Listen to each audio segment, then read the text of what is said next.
Yang pertama, orang ini mengaku akademisi, kemudian juga mengaku sebagai profesor. Senang banget disebut profesor, padahal dia bukan profesor, cuma S1 doang. Kemudian yang ketiga, dia juga mengaku sebagai dosen.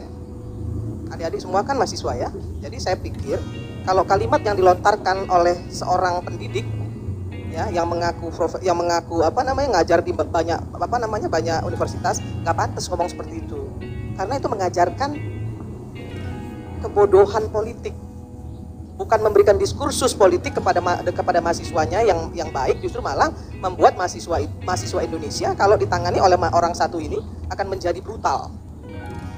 Yang kedua, tapi saya nggak heran saya kalau itu bisa keluar dari mulut seorang Rocky Gerung. Saya nggak heran. Kenapa saya nggak heran? Bayangkan, saya nggak tahu agamanya apa ya, karena dia nggak percaya dengan kitab suci. Kalau orang yang nggak percaya dengan kitab suci, artinya dia nggak percaya dengan agama. Kalau dia nggak percaya agama, kemudian dia pakai peci, kemudian mengutip-ngutip ayat-ayat suci Al-Quran, menurut saya itu memecah belah bangsa, memecah belah umat. Karena apa? Karena yang dikutip itu bukan untuk diimani. Al-Quran itu bukan diimani oleh Rocky Gerung, tapi dipakai alat untuk berdebat. Ini celaka ini umat Islam kalau begini.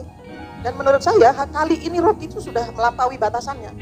Dan wajar untuk dihukum. Saya nggak peduli dengan bahasa bilang itu hanya kritisi. Itu bukan kritisi, itu ujaran kebencian, itu fitnah. Saya ini tukang kritisi, Haris tahu betul saya itu. Di DPR siapa yang nggak tahu saya? Mau pemerintah seperti apa, kalau itu salah saya bilang salah. Kemarin aja undang-undang kesehatan, begitu diundangkan, kami dari fraksi Partai Nasdem, kami setuju dengan catatan. Apa yang tidak kami setujui? Yang namanya mandatory spending. Kami tetap fair, kami tetap melakukan kontrol sistem yang efektif kepada pemerintah, tapi bukan mencaci maki. Ya, jadi patut orang ini penjara. Kenapa? Karena memberikan diskursus politik kepada mahasiswa yang buruk dan kemudian memecah belah umat. Saya sebagai muslim nggak terima juga sih dia melakukan itu kepada orang-orang yang umat-umat yang menurut saya, mohon maaf, mungkin tidak paham dengan seluruh niat busuk orang ini terhadap agama Islam. Pak Presiden dari awal nggak pernah gubris, karena menurut Presiden bukan levelnya beliau. Iya. Tapi kan udah kelewatan ini. Ini memecah belah umat. Selain memecah belah umat, ya, kemudian memperburuk agama.